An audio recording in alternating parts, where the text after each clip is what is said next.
Hello, my dear students of class 9th. Welcome to this almost last lecture of our first physics topic, that is motion. And in the last lecture, we have discussed about the three equations of motions और हमने उन्हें कैसे graphical method से derive किया था, ये हम समझ चुके हैं. आज हम इस चैप्टर का सबसे important portion की इस जो तीन इक्वेशन ऑफ मोशन हमने पढ़ी हैं उनका न्यूमेरिकल कॉन्सेप्ट हमें समझना है कि उस पर न्यूमेरिकल्स कैसे आते हैं, स्टूडेंट्स कहाँ गलती करते हैं, क्वेश्चन का सही इंटरप्रिटेशन क्या है, वैल्यूज़ का उनके कन्वर्जन फैक्टर्स क्या हैं, बस ये समझना है. ये अगर आपके समझ में आ गया तो आपसे कोई न्यूमेरिकल गलत नहीं होगा. लेक्चर छोटा है लेकिन लेक्चर से जुड़ी हुई इंफॉर्मेशन बहुत इंपॉर्टेंट है, तो उसे आप बहुत ध्यान से समझेंगे. ठीक है, कुल इन 5 वैल्यूज से सब गवर्न होने वाला है. और ये 5 वैल्यूज क्या हैं? Initial velocity, final velocity, acceleration, distance और टाइम. सबसे पहले मैं इससे रिलेटेड इक्वेशंस को दो फॉर्मेट में लिख रहा हूं और फिर मैं आपको बताऊंगा कि स्टूडेंट गलती कहां करता है. पहला फॉर्मेट जो है वो है v equals to u plus a t. दूसरा है s equals to u t plus half a t square. And third is v square minus u square equals to 2as. अब समझिए कि पहला फॉर्मेट का क्या मतलब है. ये वाला फॉर्मेट जो है ये लीनियर मोशन में काम में लिया जाता है. लीनियर का मतलब है हॉरिजॉन्टल प्लेन के अंदर. So this is for linear motion. सुन कहता और दूसरा मोशन कौन सा होता है? तो दूसरा मोशन होता है जो वर्टिकल प्लेन में होता है. यहां पर ये लीनियर मोशन हॉरिजॉन्टल प्लेन में है. ठीक है, ये वर्टिकल प्लेन है और वर्टिकल प्लेन के लिए ये इक्वेशन जो है वो थोड़ी सी मॉडिफाई हो जाती है. कैसे? देखिए, ये इक्वेशन हो जाएगी v equals to u plus g t. g क्या है अभी इसका मतलब समझाते हैं. s इजिकल्स टू की जगह पर हो जाएगा h इजिकल्स टू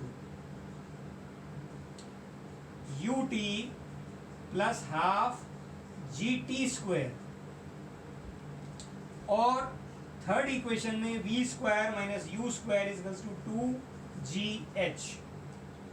अब मतलब समझिए, वर्टिकल मोशन में जब कोई ऑब्जेक्ट ऊपर जाता है तो डिस्टेंस की जगह पर आ जाता है h यानी हाइट. तो h यहां पर क्या है? हाइट है. s यहां पर क्या था? डिस्टेंस था. h यहां पर क्या है? हाइट है. दूसरी बात, जैसे यहां पर a एक्सेलरेशन था वैसे यहां पर g acceleration due to gravity है. क्योंकि यहां अर्थ की क्या आ रही है? ग्रेविटी पिक्चर में आ रही है. ग्रेविटी की वजह से ही कोई ऑब्जेक्ट जो ऊपर से नीचे गिरता है उसकी वेलोसिटी बढ़ती जाती है. तो एक्सेलरेशन वेलोसिटी में जो चेंज हो रहा है वो किसकी वजह से हो रहा है? ग्रेविटी की वजह से. हम ग्रेविटेशन चैप्टर में से पढ़ेंगे. तो that is acceleration due to gravity जिसकी वैल्यू g है. और ये ग्रेविटी का एक्सेलरेशन ऊपर से नीचे जाते समय वेलोसिटी को इंक्रीज करेगा लेकिन नीचे से ऊपर जाते समय वेलोसिटी को डिक्रीज करेगा.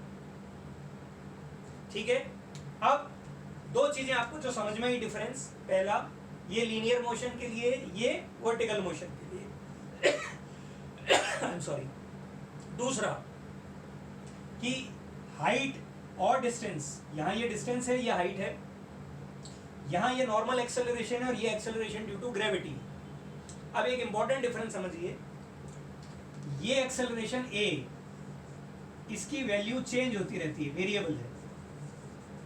ये person to person, object to object, car, truck, इनके हिसाब से बदलती रहती है. जबकि यहां पर जो g की वैल्यू है, एक्सेलरेशन ड्यू टू ग्रेविटी, ये कांस्टेंट है. वैसे g की वैल्यू 9.8 मीटर पर सेकेंड स्क्वायर है, ये फिक्स है. लेकिन कई जगहों पर इसे अप्रोक्सीमेटली 10 मीटर पर सेकेंड स्क्वायर यूज कर लिया जाता है. कर सकते हैं अगर गिवन वैल्यू नहीं है और अगर आपको इक्वेशन को इजी करना है, कैलकुलेशन को इजी करना है, तो अदरवाइज वही वैल्यू यूज करनी चाहिए। एक बात। दूसरी बात आपको ध्यान रखनी है कि ये एक्सेलरेशन जो है ये दो तरह का होता है, पॉजिटिव और नेगेटिव। ये ध्यान रहेगा। पॉजिटिव मतलब जब वेलोसिटी इंक्रीज हो रही हो तो पॉजिटिव, अब जब वेलोसिटी डिक्रीज हो रही हो तो क्या होगा, नेगेटिव। यानी अगर किसी व्हीकल में ब्रेक लगे तो नेगेटिव, कोई व्हीकल रुक गया नेगेटिव, मूविंग व्हीकल रुक गया, कोई व्हीकल स्टार्ट होकर वेलोसिटी इंक्रीज कर रहा है पॉजिटिव, किसी ने अपनी वेलोसिटी इंक्रीज की पॉजिटिव, स्लो से फास्ट हुआ पॉजिटिव, पत्थर ऊपर से नीचे गिरा, बॉल ऊपर से नीचे गिरी, वेलोसिटी इंक्रीज होगी, जी की वैल्यू पॉजिटिव लेनी पड़ेगी। तो वहां जी की वैल्यू आपको कब पॉजिटिव लेनी है और कब नेगेटिव लेनी है ध्यान रखना पड़ेगा। व्हेन समथिंग ड्रॉप्ड, नीचे आएगा, इस समय जी की वैल्यू पॉजिटिव ली जाएगी क्योंकि एक्सेलरेशन वेलोसिटी इंक्रीज होगी। लेकिन जब आपने किसी चीज को थ्रो किया है ऊपर तो ऑब्वियसली इसकी वेलोसिटी कम होगी, दैट इज रिटार्डेशन, वो नेगेटिव होगा। ऊपर जाते समय, ठीक है ना, जी की वैल्यू नेगेटिव लेनी है इस इक्वेशन में, ठीक है। ये बात आपको पहचानना आना चाहिए कि कब इनिशियल वेलोसिटी की बात हो रही है, कब फाइनल वेलोसिटी की बात हो रही है, यू कौन है, वी कौन है, ये पहचानना जरूरी है। अगर आपने ये सही नहीं पहचाना, क्वेश्चन गलत। अगर आपने पॉजिटिव नेगेटिव एक्सेलरेशन नहीं मतलब समझा, क्वेश्चन गलत। तो ये दोनों ही जगहों पर यूज किए जाने वाला बहुत इंपॉर्टेंट फैक्ट है। छोटी छोटी बातें जो हमें स्टार्टिंग में ध्यान रखनी पड़ेंगी। तो पहले तीनों इक्वेशन हमें पता होनी चाहिए, फिर तीनों इक्वेशन लीनियर केस के लिए जब नॉर्मली चल रहे हैं, फिर वही चीज वर्टिकली चल रही है तो इक्वेशन कैसे चेंज हुई है। एक्सेलरेशन पॉजिटिव नेगेटिव हो सकता है, यही एक्सेलरेशन ग्रेविटी की वजह से होने पर जी, और वर्टिकल केस में डिस्टेंस की जगह हाइट, फिर जी की वैल्यू पॉजिटिव नेगेटिव कब होती है हमें पता होना चाहिए। ये कुछ बहुत बेसिक चीजें हैं जो हमें क्लियर होनी चाहिए। एक और चीज जो आपने पहले पढ़ी है कि जहां कहीं वेलोसिटी आपको किलोमीटर पर आवर में गिवन है, जरूरत पड़ने पर उसे मीटर पर सेकंड में कन्वर्ट कीजिए, ये जरूरी है। टाइम सेकंड में ही लेना है, ये ध्यान रखना है। ऐसी कुछ चीजें हम पहले ही ध्यान रखेंगे। ओके, अब मैं आपसे कोई जनरल चीजें पूछता हूं जिससे आपको समझ में आएगा, ठीक है। N object starts from rest, N object starts from rest का सीधा मतलब क्या होता है? N object starts from rest का सीधा मतलब होता है कि उसकी इनिशियल वेलोसिटी क्या है, जीरो है। N object starts from rest का मतलब है उसकी इनिशियल वेलोसिटी जीरो है। मतलब क्या निकला? उसका मतलब ये निकला कि यहाँ वैल्यू क्या हो गई, जीरो। तो जो ऑब्जेक्ट रेस्ट से शुरू करता है उसके लिए इक्वेशन v इक्वल्स टू क्या हो गई, 80, जीरो, u की वैल्यू खत्म हो गई। N object starts from rest, उसके लिए सेकंड इक्वेशन क्या हो गई, सिर्फ हाफ 80 स्क्वायर, क्योंकि ये जीरो है तो जीरो 80 खत्म, zero. An object starts from rest, v square is equals to 2s, u square खत्म। तो आप गौर से देखिए कि जब ऑब्जेक्ट रेस्ट से शुरू होता है, इस वाले केस में आप इन तीन इक्वेशन को फिर कैसे लिख सकते हैं, ये आपको अपने आप लिखना आना चाहिए। तो जैसे ही ऑब्जेक्ट रेस्ट से शुरू होने वाली बात हो, आपकी इक्वेशन बदल जाएगी। ठीक है, अब सुनिए ध्यान से। अ स्टोन इज ड्रॉप्ड, तो ड्रॉप का मतलब क्या है, वो रेस्ट से शुरू हुआ, तो उसमें ये नहीं, ये इक्वेशन लगेंगी ड्रॉप वर्टिकल। इक्वेशन कैसे बदल जाएंगी, v इज इक्वल्स टू केवल gt रह जाएगा, h इज इक्वल्स टू केवल हाफ gt स्क्वायर, या gt स्क्वायर अपॉन 2 रह जाएगा, या v square is equals to केवल 2gh रह जाएगा, u खत्म। यहाँ u की वैल्यू का कोई मीनिंग नहीं है। आप सोच के देखिए ना। और अब आप रिवर्स सोचिए, ऐसा केस जब v जीरो हो, कब होगा v जीरो, जब ब्रेक लग जाएंगे, ऑब्जेक्ट रुक जाएगा, फाइनल वेलोसिटी जीरो हो जाएगी, तब ये जीरो होने का मतलब क्या हो जाएगा, ये जीरो हो गया तो क्या हो जाएगा, u is equals to -80, isn't it. यहां पर v है ही नहीं, यहां पर -u square is equals to 2s, ये u square is equals to -2। मतलब इस तरह की चीजें ऑटोमेटिकली आपके कैलकुलेशन का पार्ट बननी चाहिए। तो पहले तो आपको सिर्फ इक्वेशन लिखना, उसके अंदर की वैल्यूज को जो है समझना कि कौन सी क्या वैल्यू इंडिकेट कर रही है, और u या v जीरो होने पर इक्वेशन कैसे बदल जाती है वो खुद लिखना आपको आना चाहिए। तो मैं आपको ये सजेस्ट करूंगा कि पहले आप इक्वेशन लिखेंगे, दूसरी इंपॉर्टेंट टास्क आपको ये करनी है कि सेम इक्वेशन फिर से लिखनी है इफ, ठीक है ना, यानी मैं आपको टास्क दे रहा हूं रीराइट, सारी इक्वेशन लिखिए जब u जीरो हो और या फिर v जीरो, और दोनों जीरो मत कर देना, अलग अलग एक ही इक्वेशन। एक बार u जीरो होने पर इक्वेशन कैसे मॉडिफाई होगी और एक बार v जीरो होने पर इक्वेशन कैसे मॉडिफाई होगी, दोनों ये खुद लिखिएगा और ऑब्जर्व कीजिएगा कि कहां पर प्लस माइनस के साइन किस तरह से आ रहे हैं, ठीक है। एक आखिरी बात जो ध्यान रखनी है वो कि अगर कोई ऑब्जेक्ट जाकर वापस आया है, टकरा के वापस आया है, तो ऐसी सिचुएशन में वेलोसिटी के साइन बदल जाते हैं, अदरवाइज नहीं बदलेंगे। खैर हम उसको फिर से भी डिस्कस कर सकते हैं, पहले ये सारी चीजें। आगे बढ़ने से पहले मैं एक छोटी सी बात क्लियर करना चाहता हूं कि चैप्टर कंप्लीट होने के बाद मैं हायर कॉन्सेप्ट पर बेस्ड अलग से लेक्चर अपलोड करूंगा। वो आपके काम के तभी हैं जब आपके कॉमन जो कॉन्सेप्ट हैं वो क्लियर हो। तो once your common concepts are clear, basic concepts are clear, then you can go for the advance level lectures. लेकिन वो एडवांस लेवल लेक्चर बाद में। अभी आप क्या करेंगे, इसे पॉज करके खुद लिखेंगे, जो रीराइट करना हो लिखेंगे, और मैं आपके सामने कुछ न्यूमेरिकल्स ले रहा हूँ, हम उन्हें सही ढंग से समझने के लिए और इन्हीं कॉन्सेप्ट को यूज करेंगे। न्यूमेरिकल्स करने आपको है, मैं नहीं करवाऊंगा, न्यूमेरिकल्स करने आपको, मैं केवल आपके साथ में न्यूमेरिकल्स को शेयर कर रहा हूं। इसे देखिए और केवल आइडेंटिफिकेशन पार्ट को देखिए। अ ट्रेन स्टार्टिंग फ्रॉम रेस्ट, क्या मीनिंग निकलता है?